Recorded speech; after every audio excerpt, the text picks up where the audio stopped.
Yes, that's right. It's Joe here live for Joyrider TV, back with some more very interesting Q&A. Just to let you know from the start, the kind of itinerary for this session. We're going to start off with a very interesting question, which you could probably already get the idea of what this is going to be about here. After we've talked a bit about tacking, we're then going to go into the headline story this week, and that is, what did I learn from the sailing in the Stockholm Archipelago raid last week? It was by far the most difficult and incredible event that I've ever taken part in. So I have actually made some notes to kind of be able to put into words what I feel that I've learned from that. So I think that will be very interesting as well. And then I've got some other questions in the preloaded department. Of course, if you're watching live, feel free to shoot the questions in. But we're going to start off by looking at, I'm pointing there because I can see it on my screen, but it's there. This one is from Tom CT6DY, and he says, of all of the catamarans that you've sailed, which one is the best at tacking? Could you rank them? And I thought this is a pretty good opening piece for today's Q&A. So I've done a little bit of preparation, as you can see. So starting off, hardest to easiest. Hardest catamaran that I've sailed. This is just the boats that I've sailed.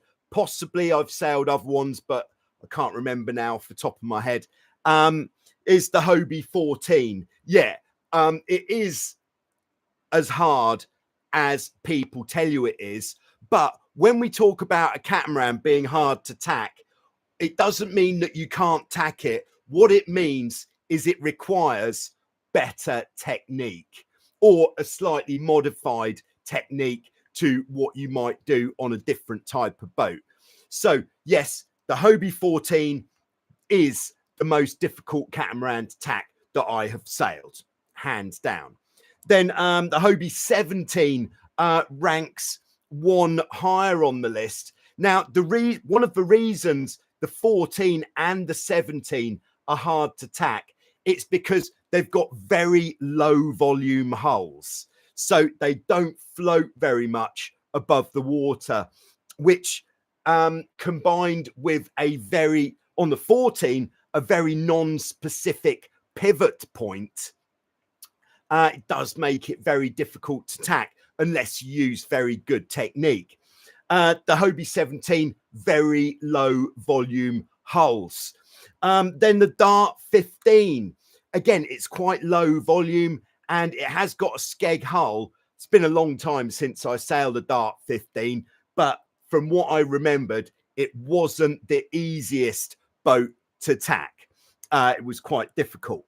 Then, of course, our old friend, the Hobie 16, again, not too bad as long as you use good technique.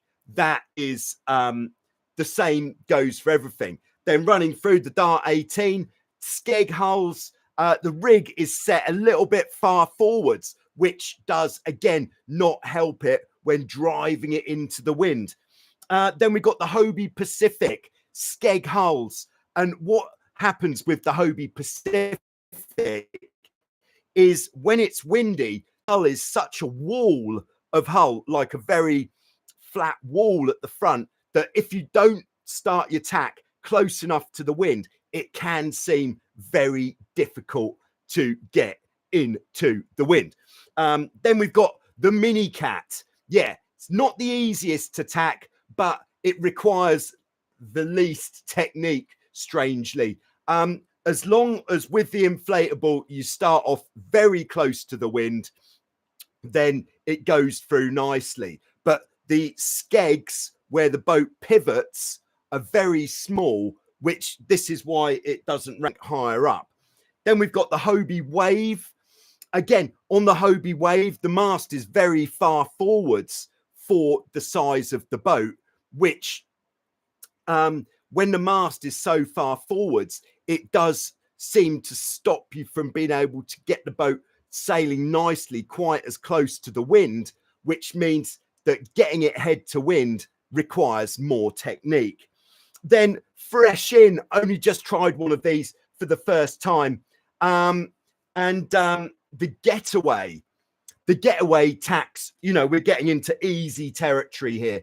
The getaway tacks very easily because it's a heavy boat. So as long as you've got the boat moving, it will just go into the wind and through the wind very nicely because we've got this inertia from the weight of the boat, which just carries it through. Very nice. Skeg hulls on the getaway are not particularly wide. The wider the boat is, the more resistance there is between the hulls, because one hull is trying to turn a lot more than the other hull. So more resistance with a wider boat. Getaway, not so wide, very heavy, goes through like a dream. Yes. And then we've got the Tornado. Now, yes, it is the widest boat on the list, but it's got very well balanced rig. It's got pivoting centerboards. So it has got this point that the boat pivots around.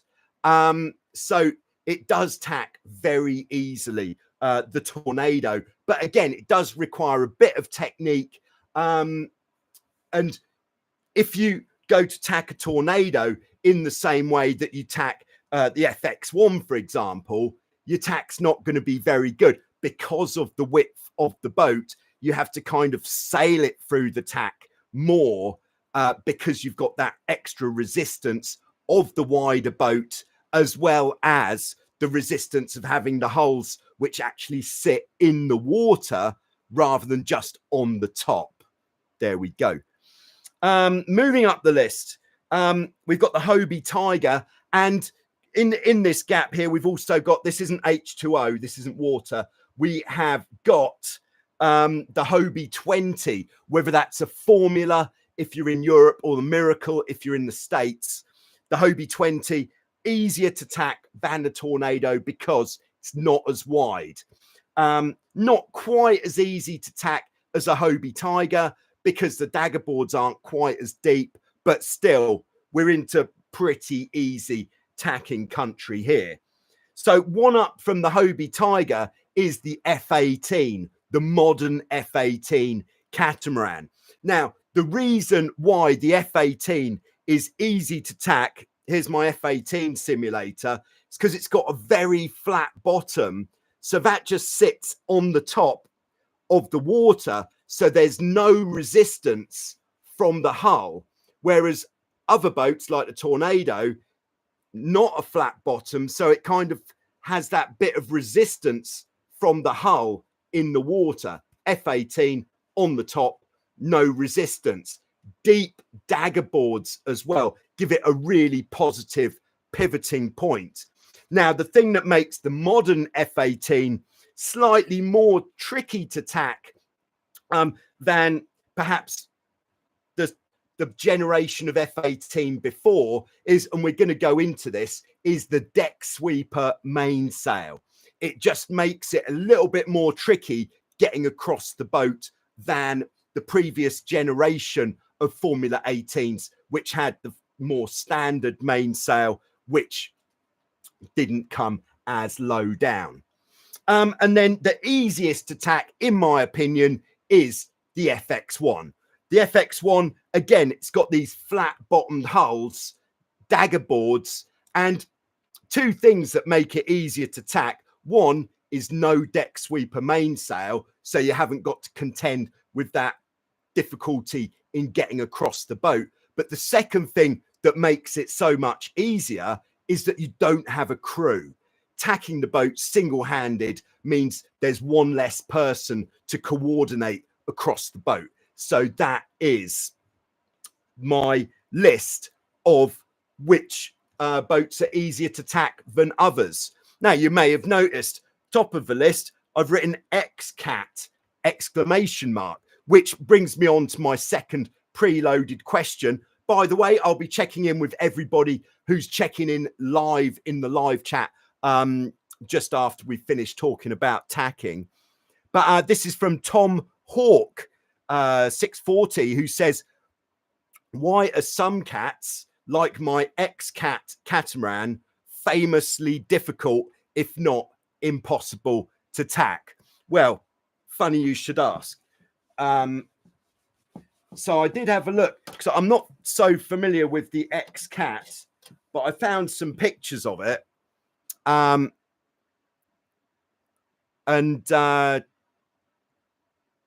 right. This is what the XCat looks like. It's got a very long, for the size, low volume hull. Low volume hulls make the boat more difficult to tack because the boat sinks more into the water. And then it's got a raised trampoline. This is an accurate drawing, by the way. It is to scale. I believe we have a single rudder at the back where rudders usually live. And then the mast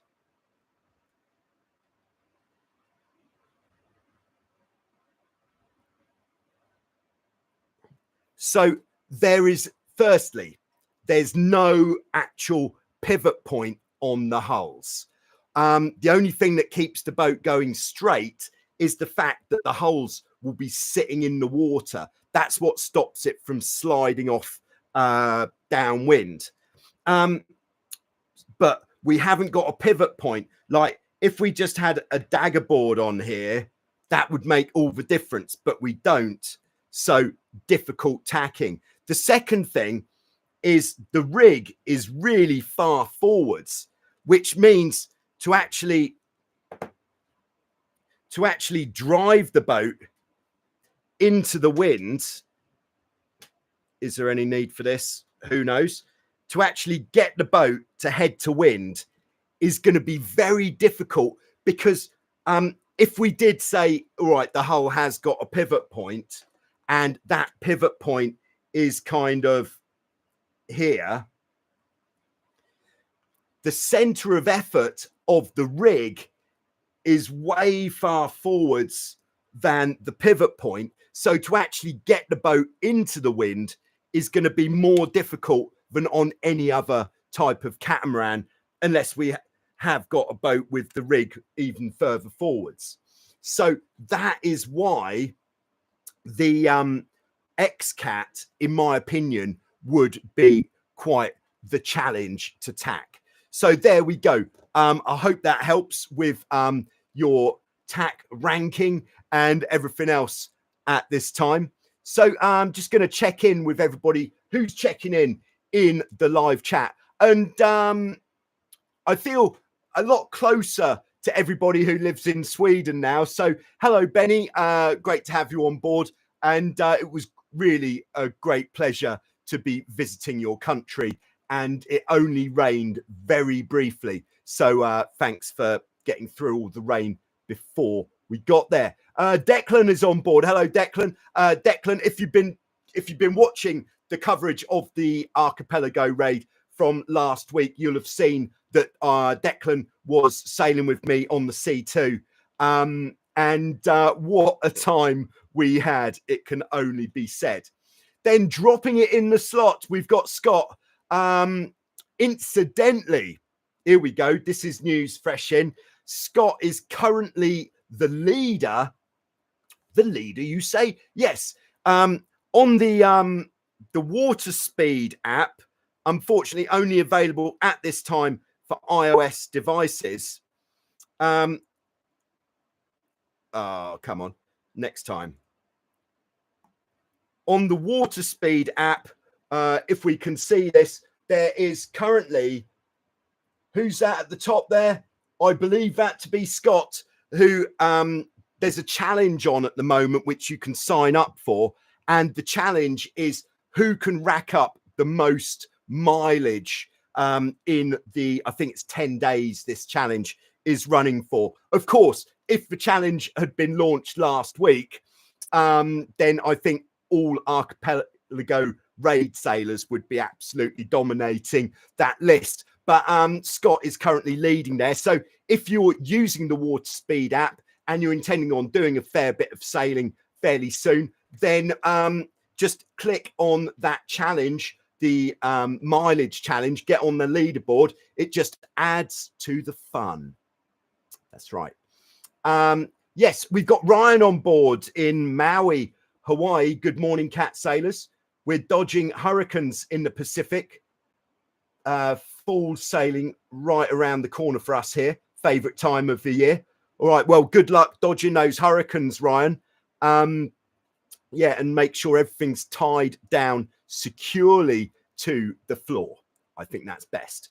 And if it's going to be, if you're right in the firing line of any strong wind, look after your boat by taking the mast down. Make sure the boat is tied down as securely to the floor as possible, away from the water as well. Just had some communication with someone earlier this week, and they actually filled their hulls with water to add more weight so that the boat would be as anchored as possible to the floor when there was a very strong wind approaching. We've got Ad on board. Hello, Ad. Ad was there at the Archipelago raid sailing an Akura from Good Old Design. If you might have seen some pictures, this was the red one. I'd have to say Ad's boat best in show. And Arthur, who was sailing with Ad, Dutch team, by the way, Arthur actually sailed 3 days of the event with a broken bone in his toe. So I think tip of the hat to Arthur for going through all that with a broken foot. Oh my word. But Ad and Arthur finished third, podium finish for these guys. It was absolutely great to meet you guys, and what a pleasure that was. In fact, just doing this long distance endurance event, I've never experienced this kind of level of camaraderie between competitors, because even going from the day before we started to just after we finished the first day, it was like everybody had been like, we've just all been through the same thing, and it was epic. We have this bond now, and that was one of the really nice things with the event. I'd say these connections for life, which yeah, what a time that was.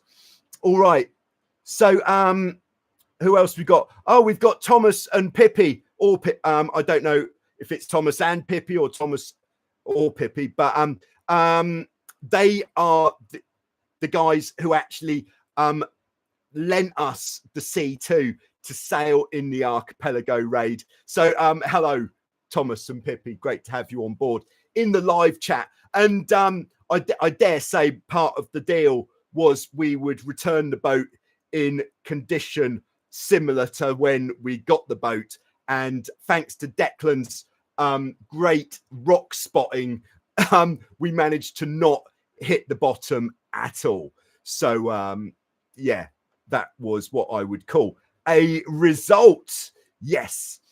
All right. So Mr. Tony KP is on board in Ebeltoft, Denmark. Great to have you with us, as always. Scott says the footage from the Archipelago was a real treat. Yeah, I think it was just nice to have something so different to normal. But if you like normal, don't worry. There's plenty of normal coming. In fact, first normal bit of normal will be at the normal time tomorrow, 6:30 Greek time, back on the Hobie 16, as you'd probably expect. All right, so Benny says, when you sailing on a beam reach, how do you know if you're going slightly downwind or upwind? Good question. All right. So I'll just answer Benny's question, and then we'll come on to the, what would you call it? The today's headline topic. So if you're sailing on a beam reach, yeah, I actually had this kind of discussion with John, who's out here at the moment doing some training, is how do you know when you're on a true beam reach? Now, my answer, a very politician-like answer, is why do you need to know if you're on a true beam reach? You know, that's a good answer. But if the wind is stronger, the way to determine whether you're on a true beam reach would be, or a close reach, would be, are the bows in the gusts, are the bows being driven down or up? If in the gust, if the bows are lifting, then it's more likely that you're on a close reach than a beam reach, because when you're sailing upwind,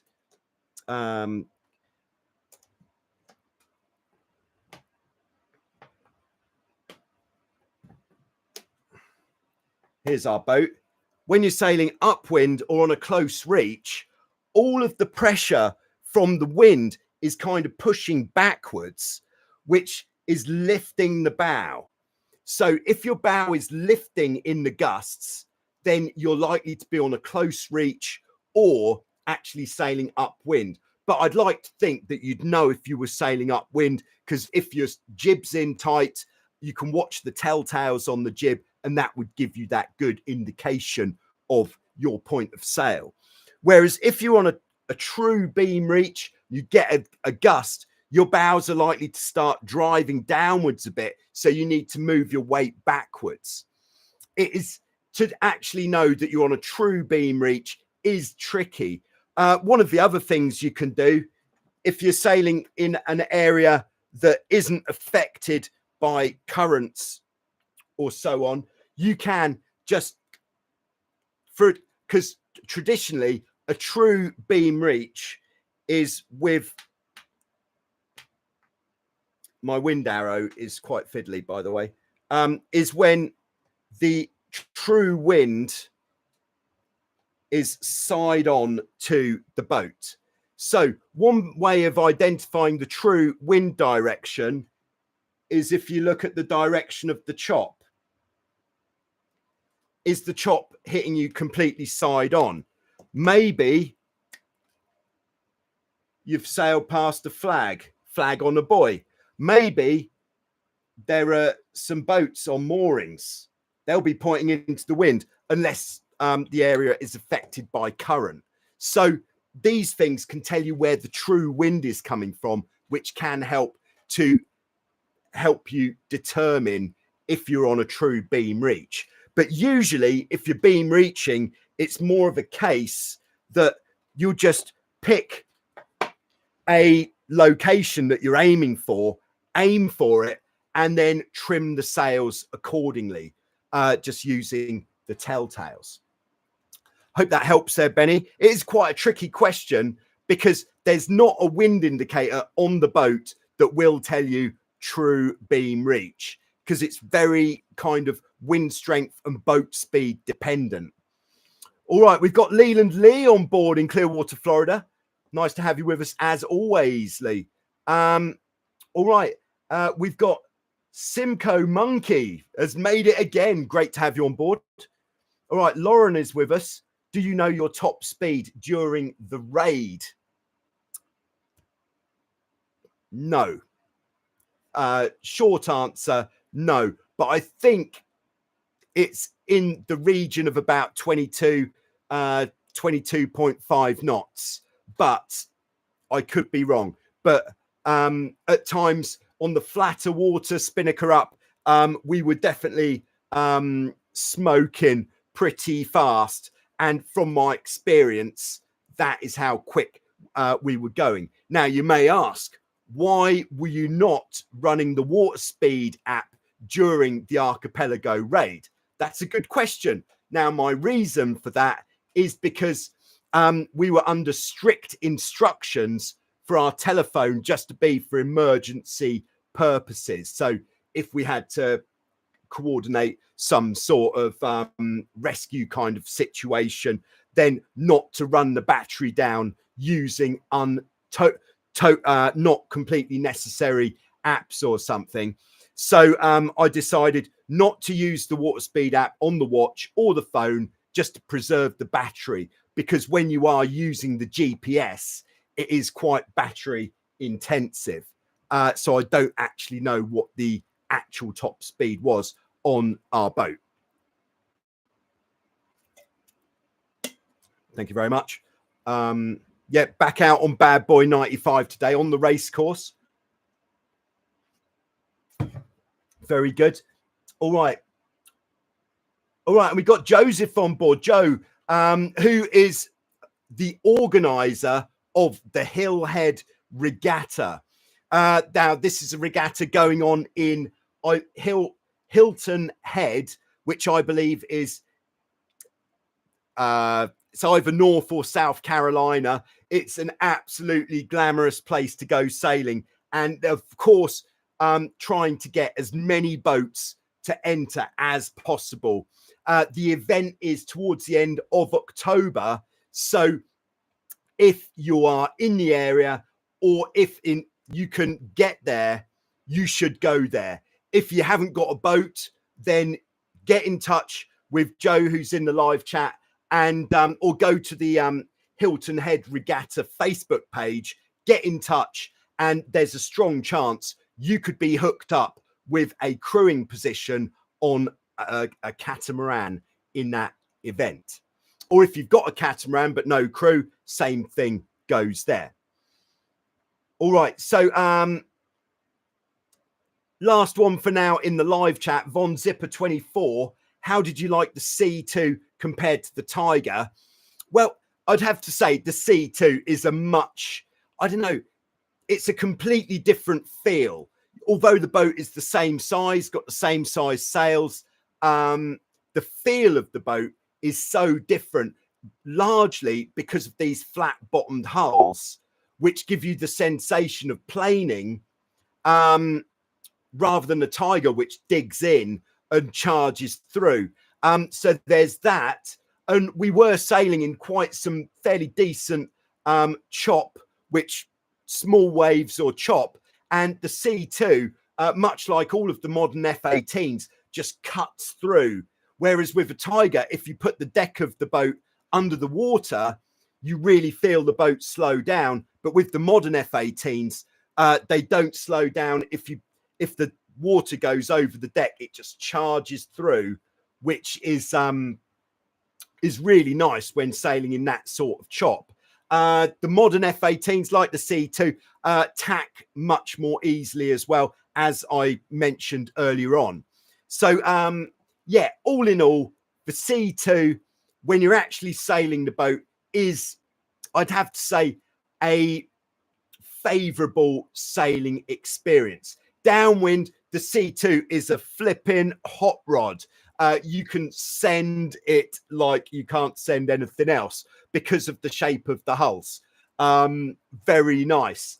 Now, yeah, the downside of the C2 or the modern F-18s is that you have got these deeper foils, which just means you have to be more careful when it comes to the chance of striking the bottom. There we go. All right. So just one more question before we go on to the Archipelago debrief, which I'm certainly here for. Hopefully some other people are quite interested in that as well. But this is from Duke, who says, what is the maximum swell height that you will sail beach cats in? Yeah, I think it depends on the strength of the wind. As well, it's kind of related. If you've got a big swell, but the wind is not ridiculously strong, like if it's 15 knots, but you've got a really big swell, then I'd say as long as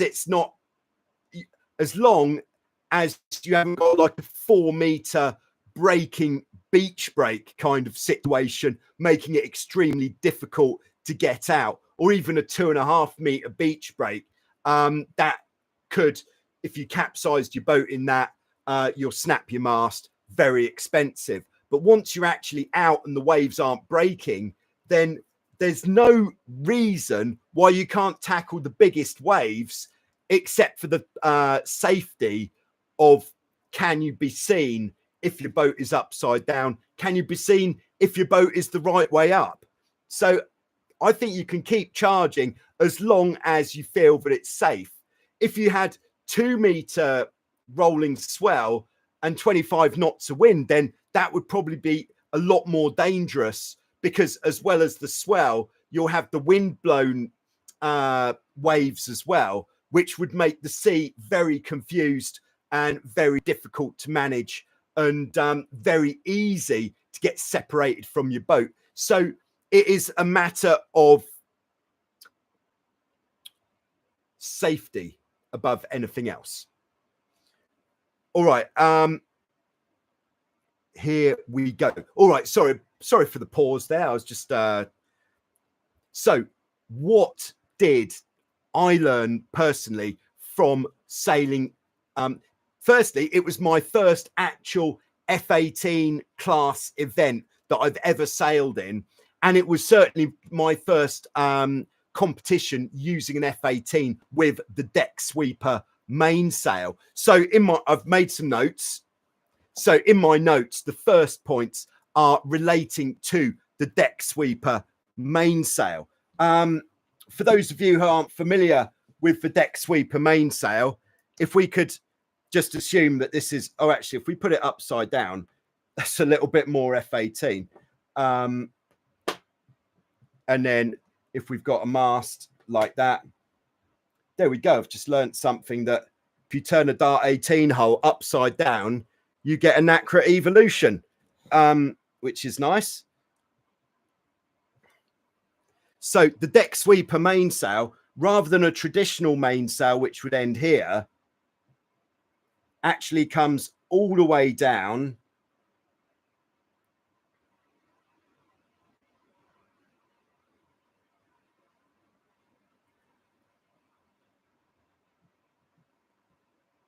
like this. And then, of course, we've got the jib. Oh, sorry, that's a bad jib. And we've got rudder, daggerboard, bowsprit. So, yes, with a Decksweeper mainsail, it really does come all the way down to the trampoline. Which, firstly, why would you have a Decksweeper mainsail? This was actually a question from Frank Johnson. Thanks for the question, Frank.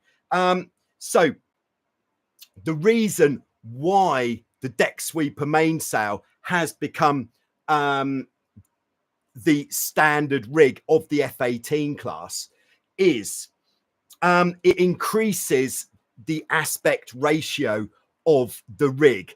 It makes the rig, although my picture doesn't quite show this, it makes it taller and longer, higher aspect. So your sail area is over a longer distance. And what that does is increases lift and reduces drag. If you think about the wings on an aircraft, if you've got short but very wide wings, then this is going to be very maneuverable. So acrobatic airplanes have that sort of wings, but they need more thrust, let's call it, to fly. Whereas with longer wings, you need less thrust to fly. The best example of this would be on a glider. Now, I don't know much about airplanes, but I know on a glider you have very long wings, which are quite thin. And this gives the maximum lift and the lowest amount of drag. So it makes it extremely efficient. In the same way that the dagger boards over the years have got longer and narrower, higher aspect dagger boards, higher aspect rudder blades, the rig is doing the same thing, basically to match them, making the boat as efficient as possible. So another way that we're getting less drag is because the sail finishes at the trampoline, this gives what's known as an end plate effect that stops the air from spilling under the mainsail from one side to the other, which causes drag. Some of the F-18s actually have completely solid, not solid, but trampolines that the air can't pass through. So not like a traditional mesh trampoline, but more like a hard sailcloth trampoline, to really add to this end plate effect that again reduces drag. Also, another good reason for the Decksweeper mainsail is it brings the center of effort lower down, which on the upwind course, it reduces heeling, because if you think about, if we have more center of effort higher up, when we get a gust, the boat is going to be more inclined to fly a hull, because it's like it's top heavy. Whereas if we're moving that downwards, the boat isn't going to be quite as inclined to fly the hull, but it's actually going to use that power to push the boat forwards more. The other thing with having a lower center of effort is when sailing on a reaching course or downwind, there's less pressure from the top of the rig forcing the bows down. So again, if you think about the more pressure we have up here, there's a lot of leverage from up there pushing this down here, which is pushing the bows down. So if we reduce that, spread the sail area more evenly over the whole rig, then we're going to have less pitching and we're going to be able to push the boat harder when we're sailing off the wind. So that is the why we would use a Decksweeper mainsail on a catamaran. Now, what did I find with the Decksweeper mainsail? The first one is you feel that there is much less space on the boat, because you've gone from being able just to cross the boat whenever you like. You've got on a traditional sail, you've got the space under the boom where the crew can in the lighter winds, can tuck themselves into that space. But because with the Decksweeper, you can't just cross the boat like that. You can't sit under the boom. And it means that where you position yourselves on the boat has got to be much more deliberate. So you definitely, with the Decksweeper sail, need some very strict, these are the positions where we position ourselves for different modes of sailing. When we're talking about modes, it's kind of like, okay, we're going upwind, the wind is light, this is where we sit. We're going on a reach, the wind is moderate, but we're not trapezing, this is where we need to be. Because if the crew on the boat is a little bit too far back, it then means that the helm has no option to go any further forwards, which means you're going to be riding with the bows out of the water and dragging the sterns. And I would have to say thanks to everybody who commented on the videos saying when the wind goes light, you're dragging your transoms. And as soon as you'd mentioned it, it became very obvious.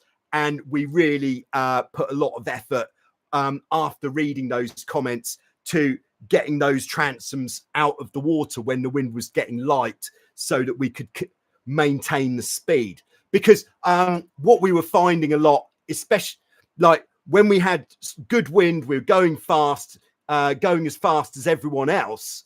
And then as soon as the gust would leave, we'd be dead in the water and everyone would just come flying past. And that is because we started dragging, because we weren't quick enough to get far enough forwards on the boat to lift those sterns, those transoms out of the water.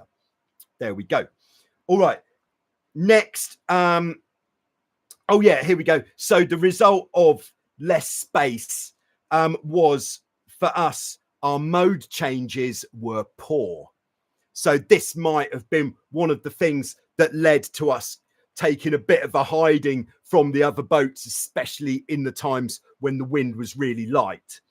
The next thing with the Decksweeper, these are not necessarily positive points. The positive points of performance, the negative points, less visibility. So although the sail has got a nice big window, and actually the window on Thomas and Pippi's boat was pretty much brand new, so it was pretty much the best window you could get.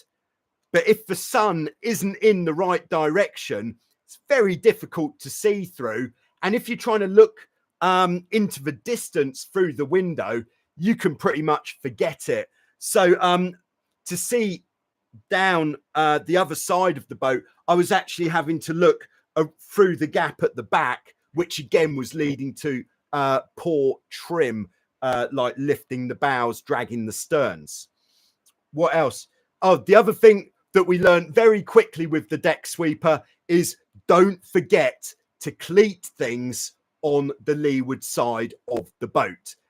Mostly that would be the jib and the downhaul, because if you forget, especially when it's windy, if they're not cleated and you've just tacked, then it means you can't get the boat going properly until the crew has gone back to leeward to cleat the downhaul, for example, and then you get the downhaul back on.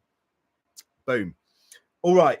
And then the sort of more positive thing with the Decksweeper is the actual transitioning across the boat when tacking or jibing wasn't nearly as bad as you would expect. Yes, Declan was having to go around the front of the mast on the tacks, but all we were doing to make that safer, especially when sailing so far away from land, from other boats, was we were just taking our time a little bit before we go into the tack to make sure that it was as safe as possible when we're actually moving across the boat.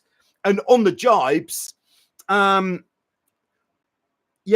Declan was kind of using the gap, but his legs were going underneath the sail and kind of just pushing it out of the way, which seemed to work very nicely as well. So the moving across the boat, not as bad as you might have thought. All right, just going to check in with Declan in the live chat, who's saying big lesson learnt there, get forwards in low winds. Yes, especially as the crew has to cross in front of the mast and there's lots of rope to check and be free of when tacking. Yeah, one of our kind of, what would you call it, the things that was hitting us a lot more than it might have done normally was when tacking, getting caught up on various ropes. So what's next on the list? All right, next thing learned in the Archipelago raid, topic navigation. So first thing learned with navigation and failure to change modes and failure to stay in the wind was you fall behind extremely quickly, because the guys at the top of the fleet in the leading pack, they're not making, well, they're making much fewer mistakes. And if you're sat in a hole or going the wrong way, or not taking as efficient a course for 1 minute, then that's you 1 minute behind, which it soon, that gap just grows and grows and grows. So going the right way is it's more essential than ever before, because you can't necessarily see which way you're meant to be going. So what did my summary from the navigation is much better to have one device on each sailor on the boat. Yes, on our boat, we were just using, Declan had a tablet, which was in the front of his buoyancy aid, and he was doing all of the navigation. And I was just saying, which way are we going? Which way are we going? Much better to have one device each. And it could work pretty evenly, whether the skipper on the boat has a device which says the general course, like where are we going, or whether he has a device which is more specific to the area where you're sailing, which is where are the rocks. So that is why 2 devices would be favorite. So yeah, because if you're the skipper and you know where the rocks are, you can then decide whether it's better to try to go high or low of the rocks. Or equally, if you're the skipper and you know exactly where you're going and the crew is telling you where the rocks are,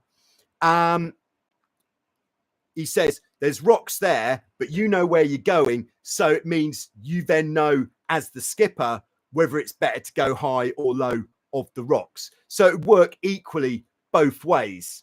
Now, from doing the Meet the Teams video, what I've learned is the best device to have is the Garmin 276. It is a handheld navigation device, and what makes it different is it's not a touch screen, it's got buttons. And what everybody with the touch screen was struggling with was once there was water on the touch screen, it becomes very difficult to navigate. So much better is to have buttons that you can press. And this 276 Garmin had the slightly bigger screen than the other one, which I think was called the, can't remember what it was called, the began with an M, but it was a slightly bigger screen, and everyone had very innovative solutions for storing this device so that they could see it. All right, so that was my navigation points. We're getting there, by the way. For those of you who aren't so interested in the findings from the Archipelago raid, don't worry, we'll be done shortly and on with more kind of general catamaran sailing information. But I'm still very excited about this race. So in terms of the wind, so judging where to go in relation to where the wind is and where the wind is going to be best, the first thing that, you know, in hindsight, now I've thought about it, is the most direct route isn't always the fastest route.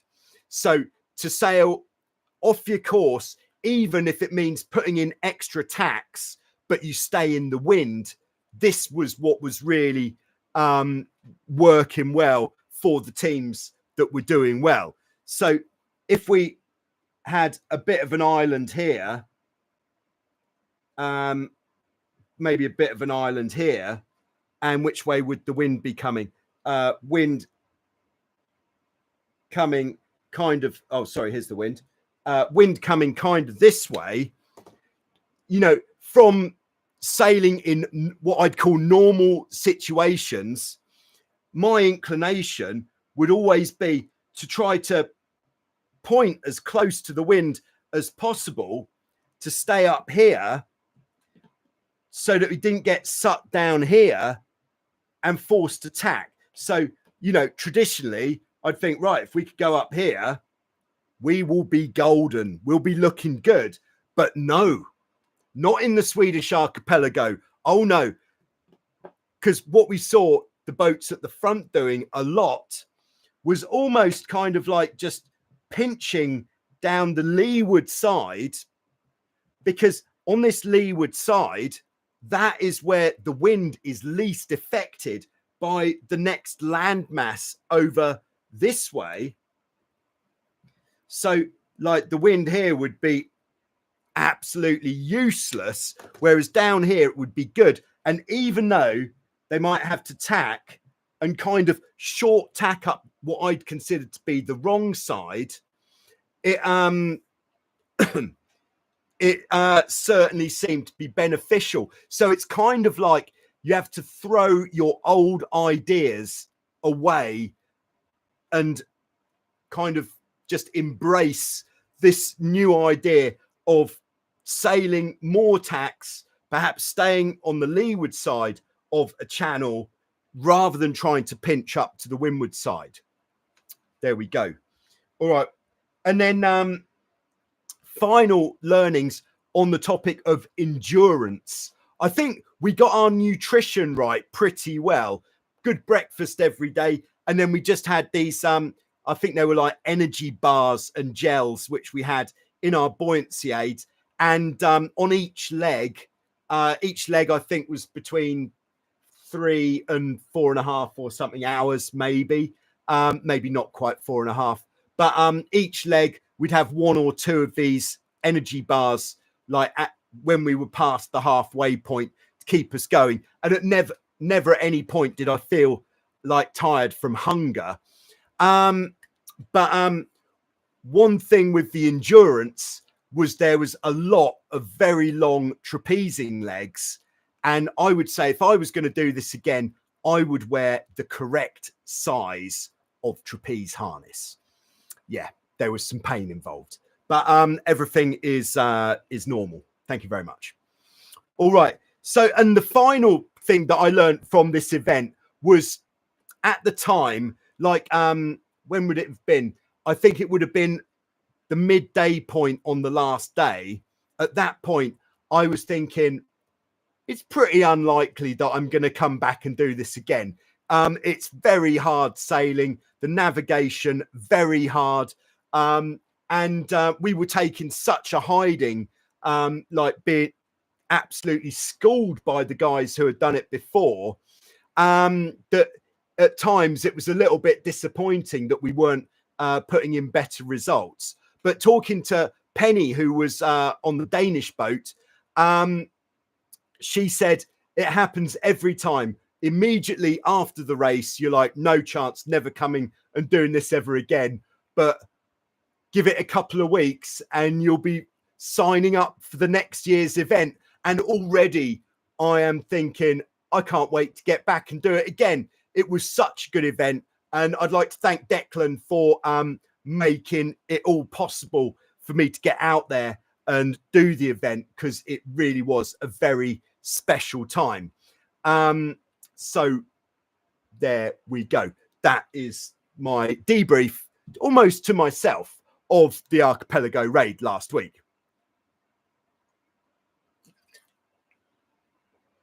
All right, so back into the live chat. Yeah, sorry for anyone in the live chat asking questions, and it's taken a little while to get back to the answers, but here we are. All right, so yeah, so the Hilton Head Regatta is South Carolina, by the way, and Duke says Hilton Head is beautiful with warm water. Now I'll sign up for some of that. Joseph says says we have 7 Hobie 16s available to sale for this year's event. So if you do want to go, get on the Facebook page, Hilton Head Regatta, I believe would be the name, and get involved, because we're really trying to boost the numbers like we do at all of the events, because the guys organising the events, they put in a tremendous amount of effort, and the events are always worthwhile to go to. You always learn something by going to an event. So if you can find the time and you can get there, you should do it. All right, we've got Lauren on board. Hello, Lauren. Main traveller position when running with an asymmetric spinnaker. All right. Generally speaking, with your traveller on your mainsail, it's going to be in the centre most of the time when sailing with an asymmetric spinnaker. Now, the reason for that is because if your traveller is out while you're sailing with the spinnaker up, if here's our boat, there's the spinnaker, bit bigger than normal, there's the mainsail. The way that the air is traveling is, even if the wind's coming in like that, the direction that the wind is coming off the back of the spinnaker is almost it's almost closer to the wind than when you're going upwind. So if you've got the traveler out at all, you're just going to be creating drag, which is going to make you sail slower.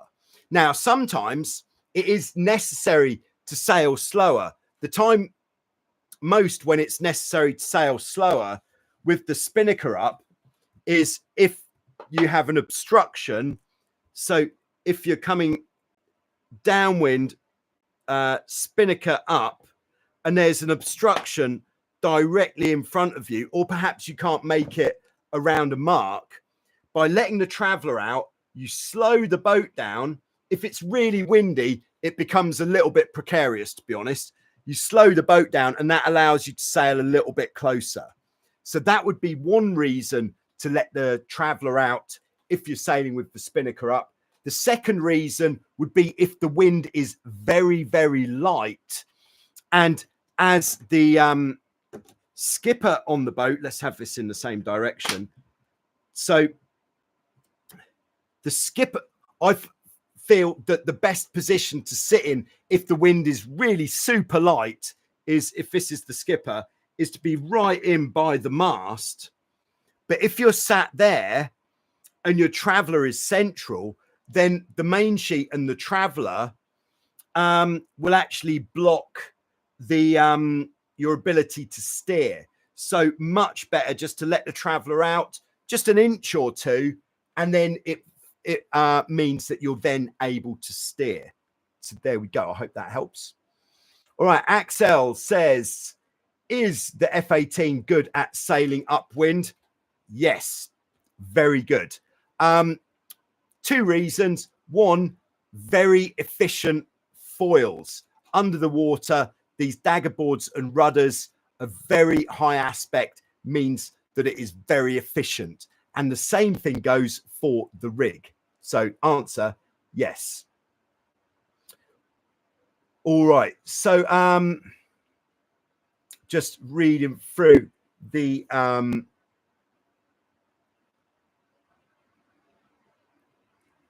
live chat here. There's some all right. Oh, by the way, the other Garmin device called the Montana. All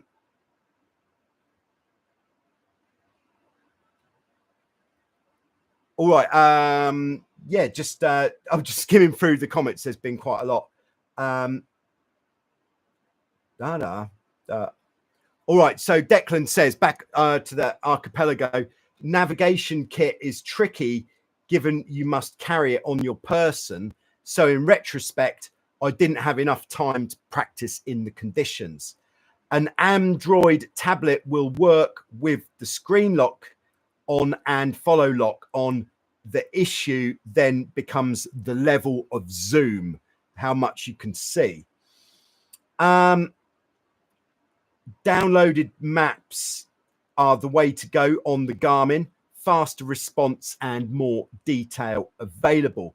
Garmin don't have as good maps as Navionics, particularly for hazards. Hydrographical charts are amazingly accurate. There we go. So a bit more on the what you call that navigation device there. All right. Next question from the preloaded questions. This is from Hello All. Hello All. Why only on the F-18 only single trapezing?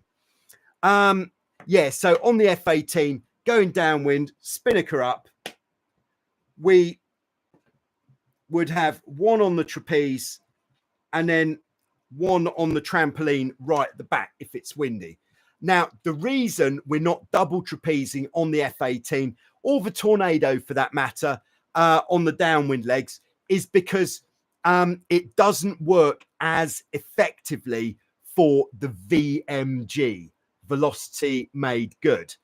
The velocity made good means the compromise between course and boat speed. So this is what the compromise would be. If we're double trapezing, let's say we're trying to get down to here. So let's say we're trying to get down to here. So we're sailing a straight downwind course. So if we're double trapezing, we'll sail closer to the wind because we've got more weight out. So we need more pressure to keep that hull flying, but we'll go much faster. Whereas if we don't trapeze at all, we'll sail more in line with where we want to go. So more straight downwind, but we won't sail as fast. Now, the downside of not sailing as fast means that you're more affected by variations in the wind strength. Because as we go faster, our induced wind, the wind that we create by going forwards, it smooths out the gusts and lulls in the wind, which makes the whole ride downwind much more stable. Does that make sense? I think it does. So by having more induced wind, it makes the actual wind on the boat, our apparent wind, which would be probably something like this, much more consistent, and it makes the boat much more stable. It also means the boat cuts through the waves much better by having a bit more power on. So that is why single trapezing is optimal on this sort of boat when sailing downwind. If the wind is lighter, or if you've got a much heavier team, then if you single trapeze, you'll end up sailing too high, which is why at times last week, myself and Declan, we were one of the heavier teams, if not the heaviest team on the race course. We were sitting in downwind because if we'd have trapezed, we'd been sailing a much larger distance. So there we go. All right, next preloaded question, and we're back on tacking. Hope everyone's having a lovely time. If you're having a lovely time, then do feel free to hit the like button just to let me know that you like it and that you find some sort of value of this high quality information that I am distributing at this time. If you really like it, of course, you can hit the button at the bottom that when you hover on it, it says show your support for Joyrider TV. Also, if you didn't know, I have made a limited edition Archipelago raid line of designs at totaljoyrider.com. So if you want to get yourself a limited edition Archipelago raid t-shirt or a hoodie, that's the place to go. It's actually got a list of all the places where we stopped on the back. I think it's quite nice. Yeah, I haven't even got mine yet. Still hot off the press. So, yeah, where are we going next? This is from Alex T, who says, I start struggling to tack as soon as there are waves, and the waves only need to be very small. So any advice on how to tack when there are small waves? Yeah, timing is the key here. So how can we illustrate this? If these are small waves and we're looking at tacking, let's say we're here, the worst time to tack is when we're coming down the back of a wave into the trough. Even if it's chop, what we don't want to do is when we start turning for the bows of the boat to be going uphill or to be going up the face of the next wave or the next bit of chop. Because if we're doing that, we're digging we're digging more hull into that bit of chop or wave, which means there's more resistance. So the time when we want to initiate the tack, if this is the top of the wave or the bit of chop, is just when the front of the boat starts to come over the top of the wave. And that means that the front of the boat will actually be out of the water a little bit more, which will totally reduce the amount of friction or resistance when we're tacking the boat. But like with all tacking, what we're trying to do is before we go into the tack is to get the boat sailing as close to the wind as we possibly can. So a great, popular misconception with catamaran tacking is to go into the tack with as much speed as possible. No, I say, more important is to go into the tack with the boat as close to the wind as possible. So sacrifice some of your speed for pointing to enable higher pointing, bring the main sheet in more. And then once you're pointing really close to the wind, push the rudders away, let the main sheet off when you head to wind, and that should pop round every time very nicely. There we go. All right. Next question in the preloaded is from Mega Litterbox. Yes, you heard that correctly. Who asks, what is rudder stall? Okay, rudder stall might also be known as cavitation. And basically, if this is the rudder on the boat, and if we look at the boat from behind, so this is one of the hulls, and here's the rudder blade. Cavitation or rudder stall is caused. It's basically when you start going a bit faster, usually wouldn't happen at less than about 16 knots of boat speed. But what happens and what causes the rudder stall is if your rudder isn't particularly vertical. So if it is able, like say that there's all the pressure is pushing this way, which means the rest of the boat will be over here because that means it's getting pushed. And if the rudder blade, when it's getting pushed that way, if you imagine the boat's being pushed that way, so the rudder blade is going to end up over here, then what happens is you could get a pocket of air around the rudder blade.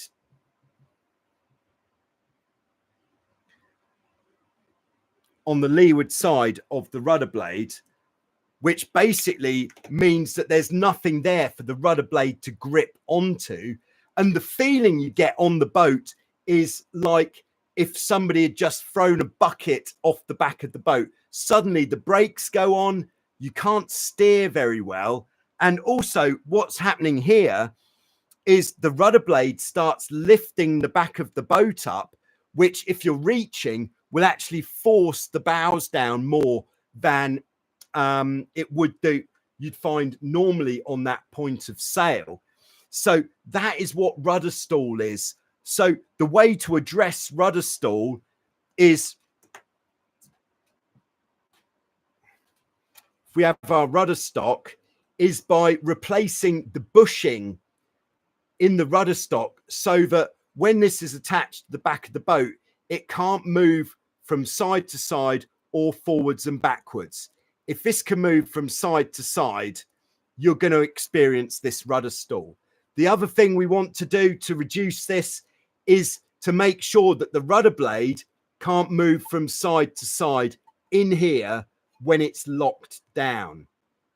So there we go. What I've done in the past is actually glued rubber to the insides of the rudder stock. So yes, it's quite difficult to put the rudders down, but once they're down, they are absolutely solid in there, and no rudder stall at speed. Rudder stall will stop you from hitting the big speeds. All right, back to the live chat. So I'm just trying to skim through to see what I need to reply to. Lauren says, if you had the option, oh, here we go.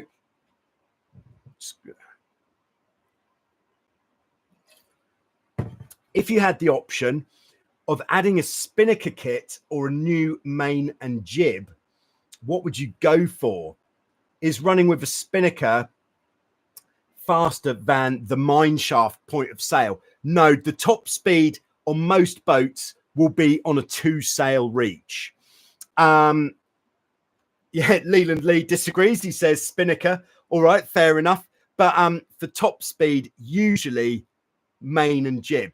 I would say if your boat doesn't already run a spinnaker at the moment, so especially if you're kind of retrofitting a spinnaker to a boat which didn't have one, such as a Hobie 16, Dart 18 or something like that, then I would say, in my opinion, the only reason for adding a spinnaker to the boat is if you're going to be doing some long distance sailing, or if you're going to be sailing a lot in lighter winds when your downwind sailing might be quite uninteresting otherwise. So a spinnaker is definitely going to make your downwind legs much more interesting. So if you want more interest on your downwind legs, yes, the spinnaker. But if you want to get higher top speed, then just send it harder down the mine shaft, 2 sails. But don't get me wrong, you're going to sail fast with a spinnaker if it's windy. But a lot of the time when you're sailing with the spinnaker up, you are going deeper. Most spinnakers are cut with a lot of curve in them because they're designed for going deeper downwind rather than higher top speed. There we go. All right. Last preloaded question is from Fable Watching, who says, how do you compare the Mainsheet blocks that I reviewed a little while ago? So I've actually got these behind here. Can I get hold of these? Can we see that? Yeah, this is the Allen Dynamic 60 Mainsheet system from Allen. Very nice with the tapered rod line Mainsheet. There we go. Yeah, so how would I compare this Mainsheet system to the Harken ceramic 12-to-1 system that we had on the C2? Yeah, I'd have to say the Harken ceramic system, firstly, is much more elegant. It is low wind resistance, it's very lightweight, and it ran so smoothly. I absolutely couldn't fault that Mainsheet system. It was perfect in every single way. There we go.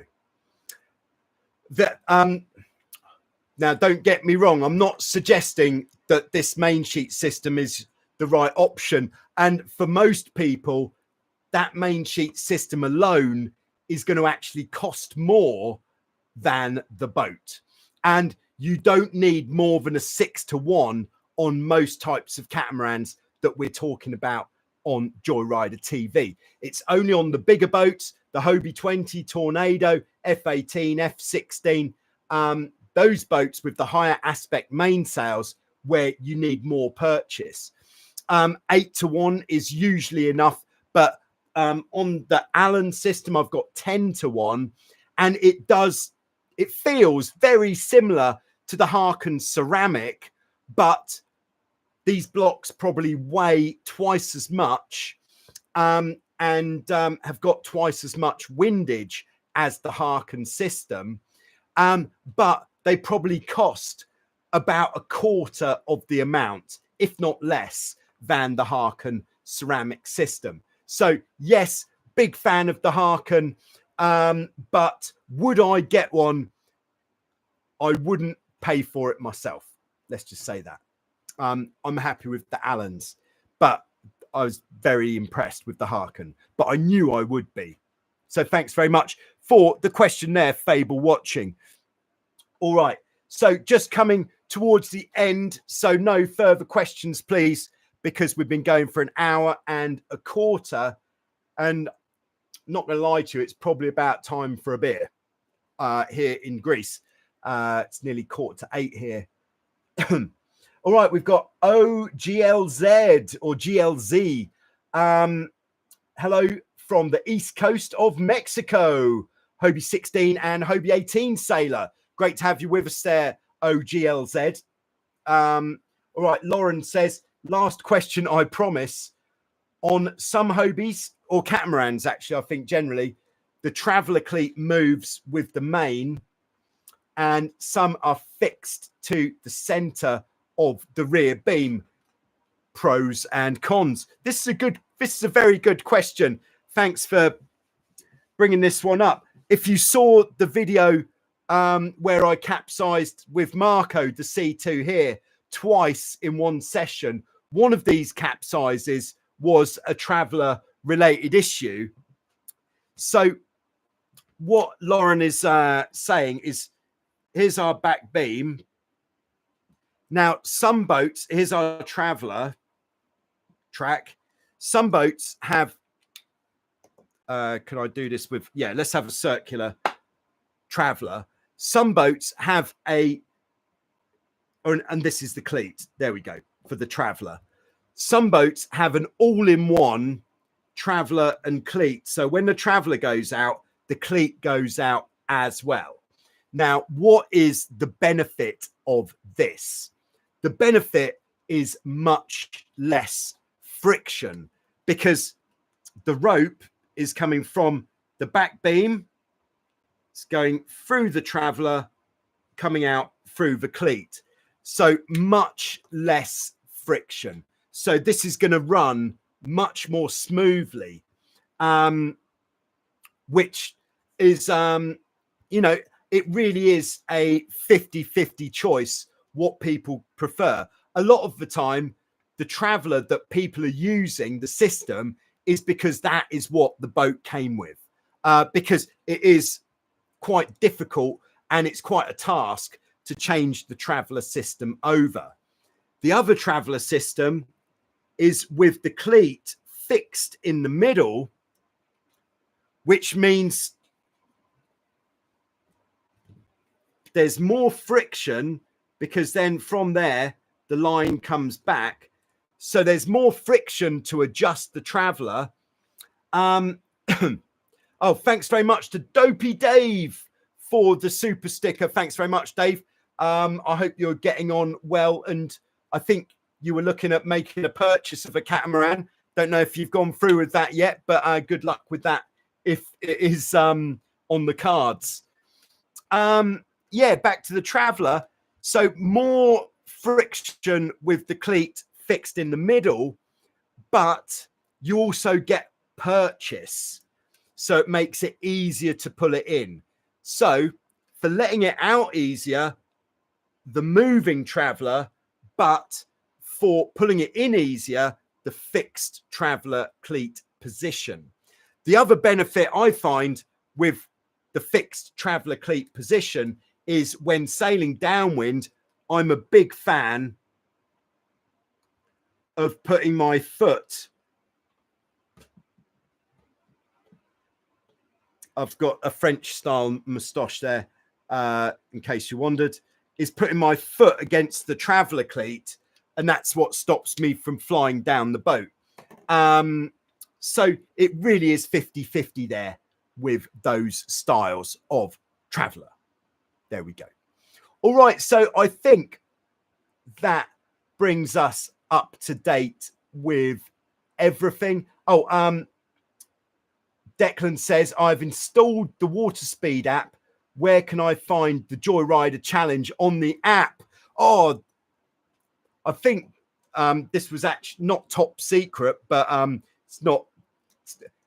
Okay, going to spill the beans. Seeing as you guys have made it through to the end of the Q&A, on the water speed app on the iPhone, on the Apple Watch, you probably wouldn't take your Mac out on the boat with you, but iOS devices, there is coming very soon the Joyrider TV Speed Challenge.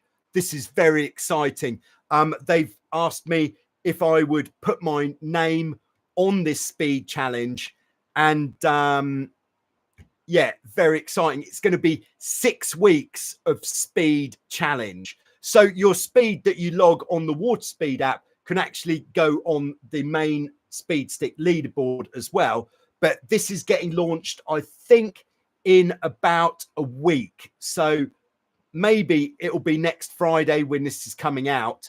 And then you've got 6 weeks to go out, all you have to do is press enter the challenge, and then every time you go out, your speed will be updated as long as you beat the previous speed on the app.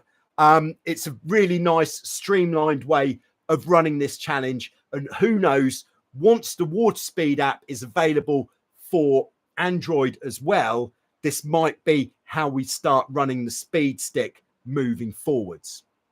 Very exciting. So thanks very much to everybody for tuning in. Thanks again to Dopey Dave for the super sticker. There's still time. Okay. And thanks again for everyone for their interesting questions.